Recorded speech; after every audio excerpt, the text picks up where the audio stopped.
თითი რომ უნდა დაისწავლო და მაგიტაფონს რომ უნდა აუწიო და რაღაც ეგრე ყლეობები აქვს რა და თუ M სერია შეიძენთ, F სერიის M შეიძინეთ, იმიტომ რომ ბოლო M-ია, რომელიც არის DCT კოლობზე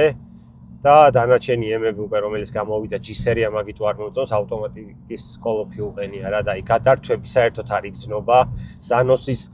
დაწყების მომენტი აი როგორც ავტომატიკით იწყებს ზანოს ეგრე იწყებს და ანუ უფრო კომფორტისკენ აი ყველაფერი თაჩებს და თითი რომ უნდა დაისწავლო და მაგიტაფონს რომ უნდა აუწიო და რაღაც ეგრე ყლეობები აქვს რა და ცოტა უფრო მამაკაცური უნდა იყოს M-ი აი უხეში ბევრი არაფერი არ უნდა გქონდეს აი ეს ძველი კნოპკები და რაღაცები ხმის სასაწევები როგორც Rockchest-ის M-ში იყო და E90 E92-ის M-ში იყო იგივეა ყველაფერი შენარჩუნებული და მომწონს რა აი ბევრი არაფერი რო არა გაქვს აი უფრო სპორტ კარში მიდის აი უფრო სპორტულ მანქანისკენ მიდის რა და მაგიტომ ევასება F სერიის M-ი ზოგადად რა და რავი ჩემი რჩევა თუ M-დან кайფი გინდა მიიღოთ და შეგრძნებები გინდა მიიღოთ უეჭველი F სერიის M-ი უნდა იყიდოთ G სერიაზე არ იფიქროთ მაგრამ თუ ვისაც G სერია გევასებათ